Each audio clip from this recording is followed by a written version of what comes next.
اور پھر جنازہ جس طریقے سے پڑھایا، وہ کیسے؟ سب سے پہلے پڑھے گا، پہلی تکبیر کے بعد کیا پڑھا جاتا ہے؟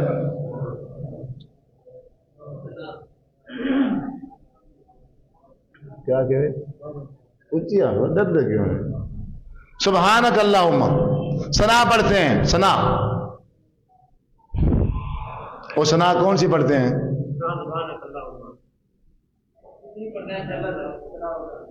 ٹھیک ہے، وہ میں خود بتا رہا ہوں، آپ نہیں پوچھا، جب پوچھتا ہوں تو آپ نہیں بتاتے، اب میں خود بتا رہا ہوں بھائی۔ اچھا، جو ثنا پڑھتے ہیں نماز جنازے میں وہ کسی حدیث میں بھی نہیں۔ لو، یہ ریکارڈ ہو رہی ہے بات، یہ کو میں ہوا میں پھینک کے نہیں جا رہا، اس بھائی سے ریکارڈنگ لے جانا، ڈھونڈ کے آؤ۔ جو ثنا نماز جنازے میں پڑھی جاتی ہے وہ کسی حدیث کی کتاب میں ہے ہی نہیں، ضعیف تو دور کی بات، تو پھر کہاں سے آئی؟ اور کہاں سے آئی؟ جہاں سے یہ باقی سارے مسائل لے کے آتے ہیں، اللہ کے رسول سے نہیں ہے۔ سبحانک اللہم ثنا ہے حدیث میں، ثنا حدیث میں ہے۔ حضرت عمر فاروق رضی اللہ تعالیٰ عنہ اس کے راوی ہیں، وہ جب نماز شروع کرتے تھے تو ثنا پڑھتے تھے، سبحانک اللہم وبحمدک وتبارک اسمک وتعالی جدک ولا الہ غیرک، اور اس میں جل ثناؤ کا نہیں ہے، انہوں نے اس میں جل ثناؤ کا اپنی طرف سے ایڈ کر کے، جو کہ اللہ کے رسول نے تعلیم نہیں دی ہے، جو کہ صحابہ کرام کو نہیں بتایا گیا، جو کہ صحابہ کرام نے نہیں پڑھا، اپنی طرف سے جل ثناؤ کے الفاظ لگا کے مکمل کی مکمل ثنا جو ہے سنت کے خلاف کر دی۔ مقصد یہ ہے ہمارا کوئی عمل بھی اللہ کے رسول کی سنت کے مطابق نہ ہو۔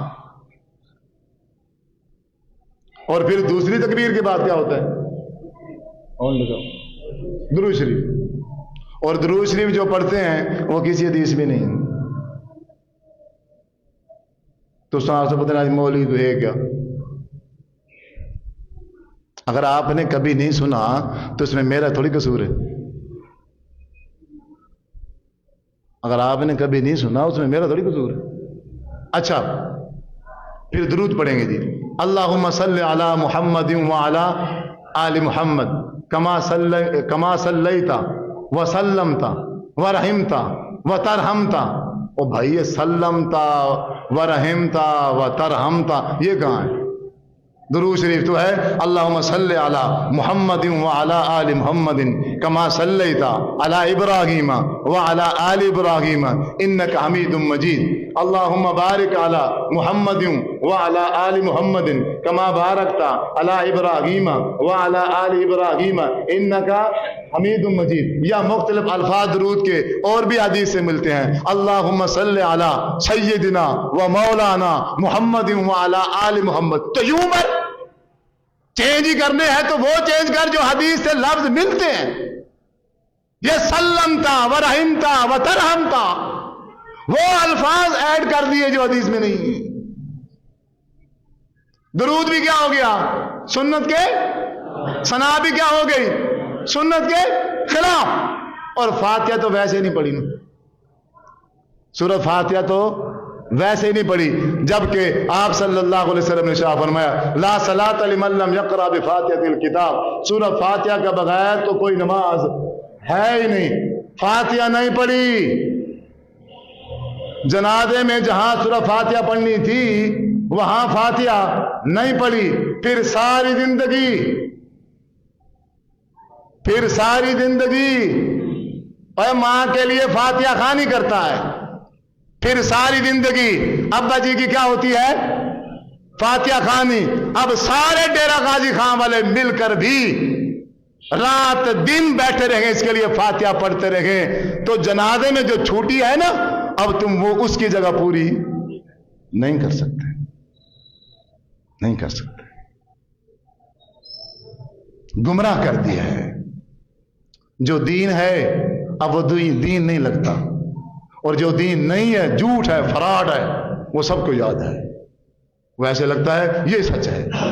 اب آپ کو میرے اوپر جو سنت کے مطابق ہیں وہ تو مسکرا رہے ہیں اور باقی پریشان ہیں.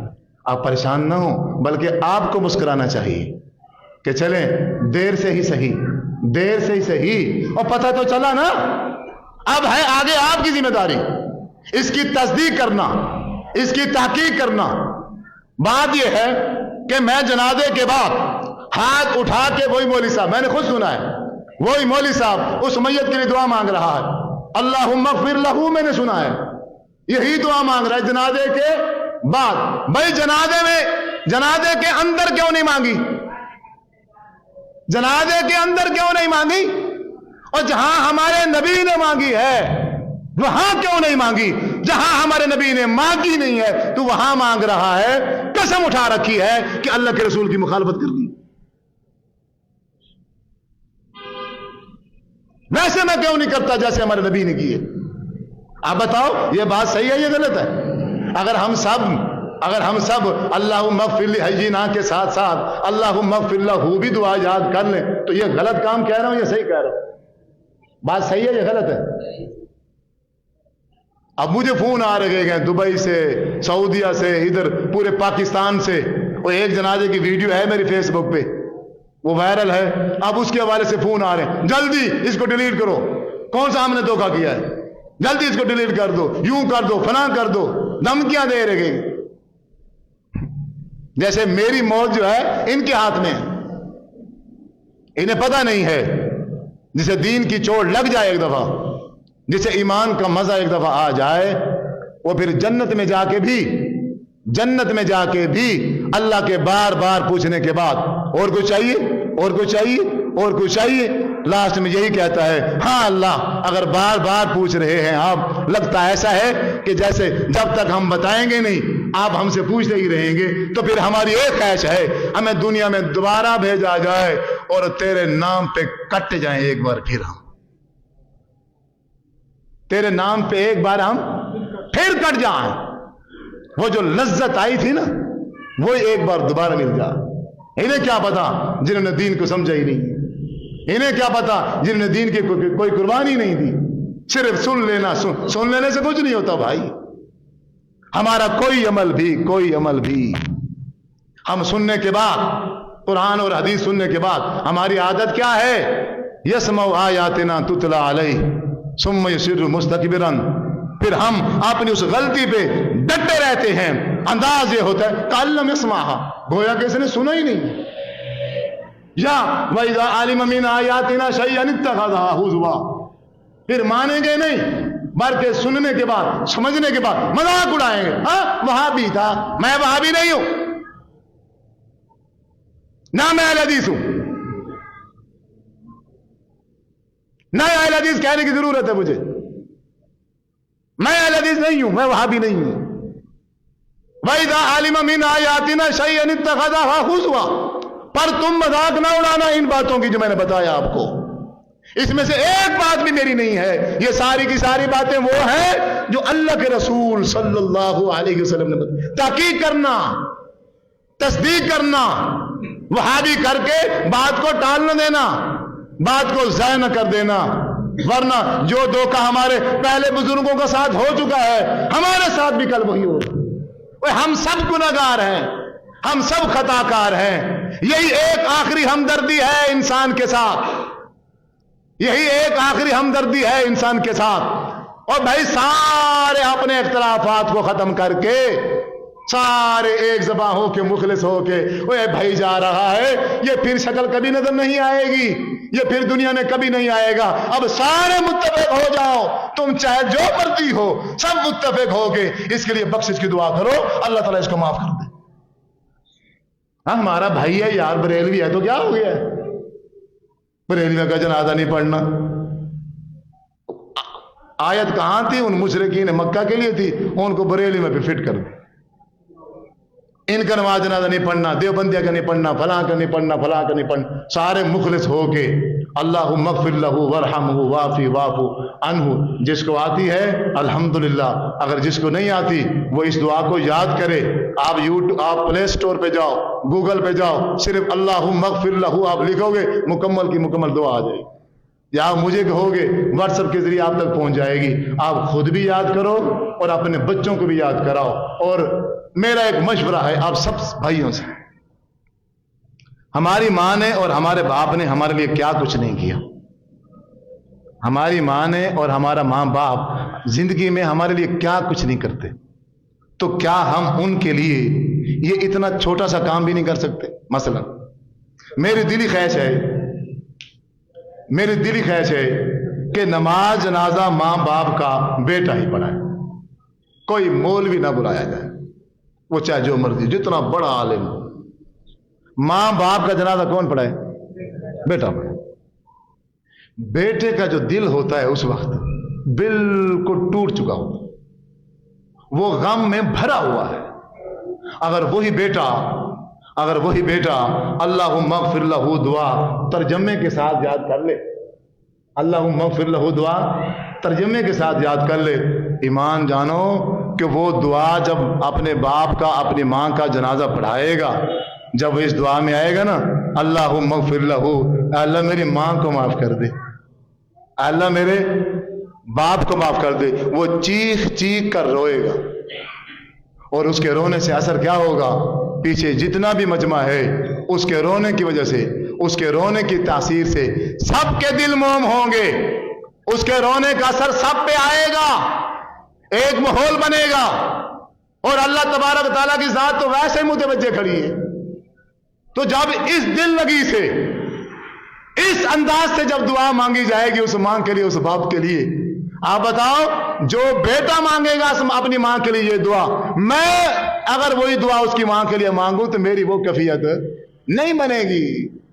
کوئی بھی عالم, کوئی بھی مولوی جنازہ پڑھائے گا, وہ دعا مانگے گا, اس کی وہ کیفیت کبھی بھی, کیونکہ اس کی ماں نہیں ہے, کیونکہ اس کا باپ نہیں ہے. ایک جنازہ آپ خود پڑھائیں, کوئی مشکل نہیں ہے, آسان ہے. اور اس کے لیے داڑھی بھی ضرورت نہیں ہے, بغیر داڑھی کے پڑھائیں. اور داڑھی کو امامت کی شرطوں میں سے تھوڑی ہے. آپ جنازے کی صرف دعا یاد کریں. پڑھانا کیسے ہے؟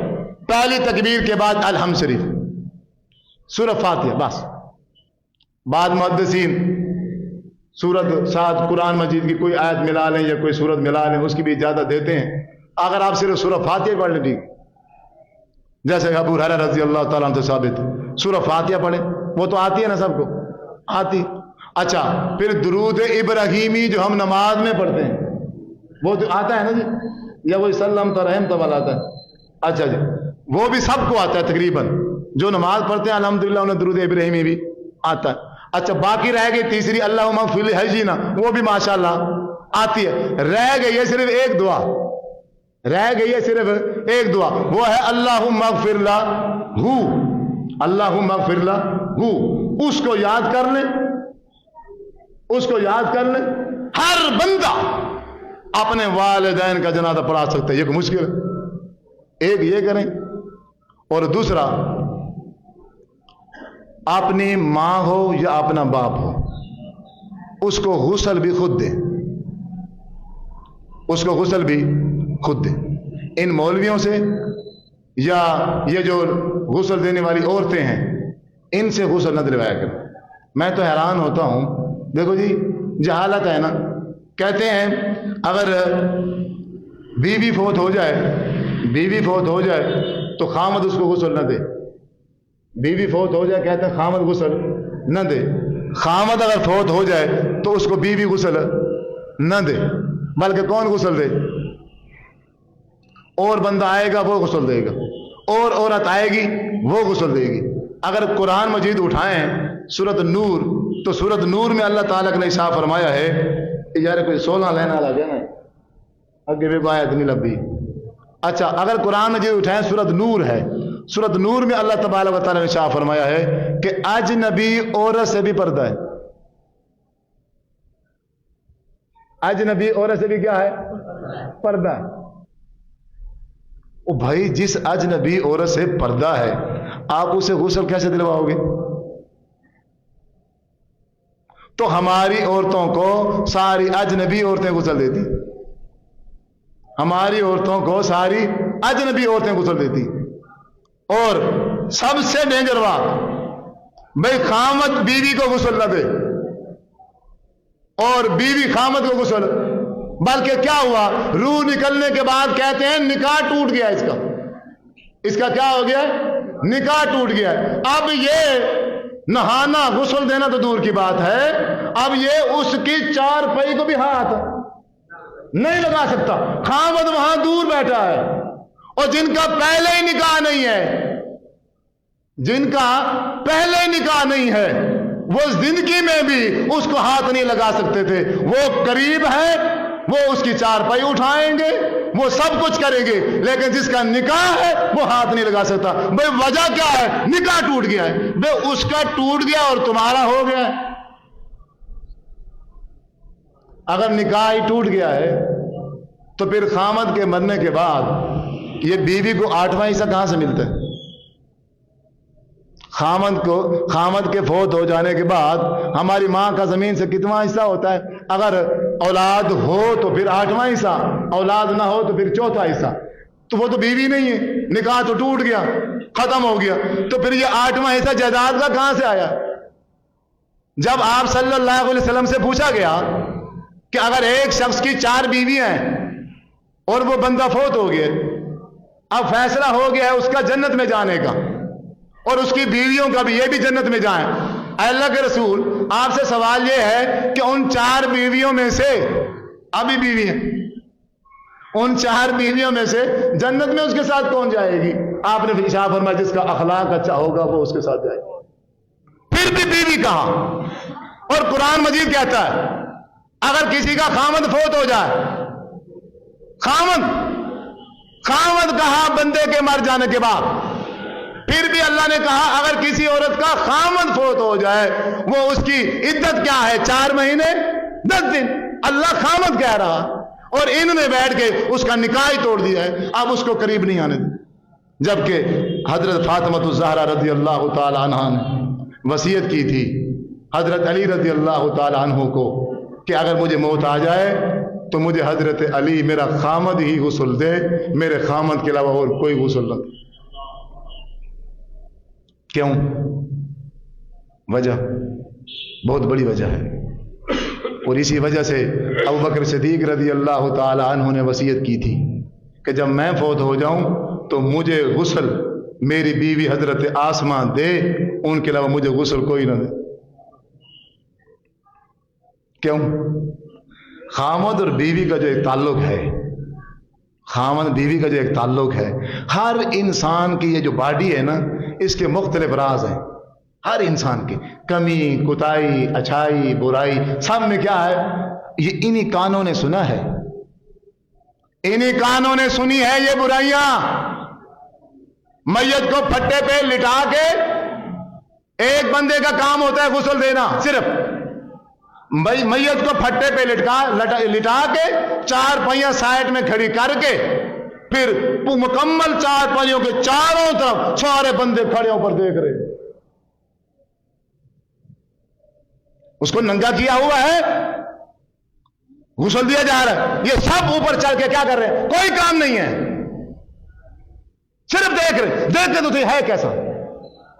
پھر وہ راز دیکھیں گے, راز دیکھنے کے بعد وہ غسل دینے والا اگر اس بندے میں کوئی کمی کوتاہی ہے, انسان ہے, بیماری کی وجہ سے مرنے سے پہلے بیمار تھا, مرنے سے پہلے کیا تھا, بیمار تھا, کوئی جسم میں فالٹ پیدا ہو گیا, کوئی سوراخ ہو گیا, کوئی ایسی کمی کوتاہی اکثر ہو جاتی ہے, پھر وہ کیا کرتا ہے غسل دینے والا, پورے علاقے میں اس کے اس عیب کو فاش کر دیتا.